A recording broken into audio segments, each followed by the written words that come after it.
Inside a damp police lockup in Bhopal, a young man sits in the shadows. He hasn't eaten a single bite in 72 hours. Across the table, a veteran head constable flips open a file. To the officer, the sunken eyes and tattered clothes suggest a familiar story. Just another vagrant caught loitering at the railway station. But the young man isn't offering a confession to a robbery. He is detailing a lifetime of systemic humiliation, explaining the precise moments his dignity was stripped away. Society routinely judges morality by what it can observe: poverty, dirt, a lack of status. But these external markers hide the brutal neurological battles that define a person's character. This is Mohan.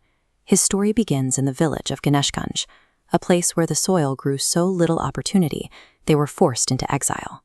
While his father struggled with the anger of poverty, his mother, Parvati, remained a quiet moral anchor, teaching Mohan that even in hunger, a man's word is his only true currency.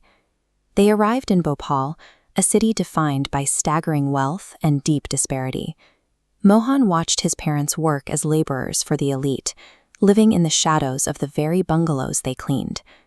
The friction finally broke them. Mohan's father, worn down by his own failure to provide, violently cast Mohan out. He was left alone on the streets, with nothing but the clothes on his back. After 72 hours without food, the body enters an emergency state. Blood glucose plummets. To save energy, the brain shuts down non-essential functions. The prefrontal cortex, responsible for logic, goes offline, while primal survival centers flash red with a single command: find fuel. At this level of glucose depletion, the brain reverts to a pure survival state. The drive to find food becomes a physiological command, making a turn toward crime a matter of biological necessity. That drive led Mohan to the late-night platforms of the Habibganj railway station.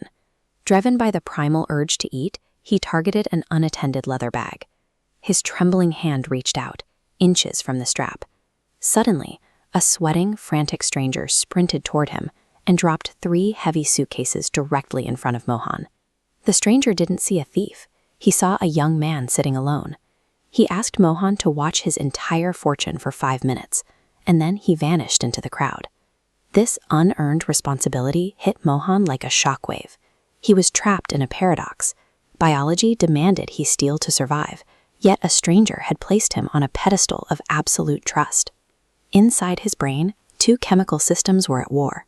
Massive cortisol spikes surged, amplifying fear and hunger. But the stranger's trust triggered a counter-surge of oxytocin, dampening his survival instinct. This chemical shift acted as an anchor. It cut through the fog of hunger, allowing Mohan to hear his mother's voice again, reminding him that honesty is a man's only true wealth. Mohan didn't run, he froze in place, rejecting his hunger to guard the suitcases as if they were his own life. By trusting him blindly, the stranger had given Mohan back his dignity.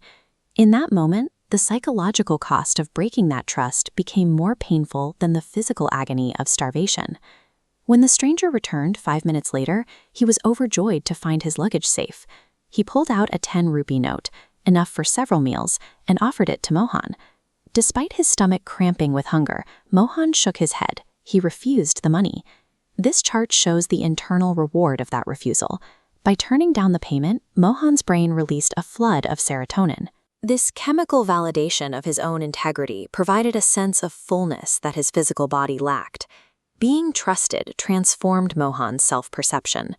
The neurological reward of his own self-respect sustained him long after the immediate relief of a 10-rupee meal would have faded.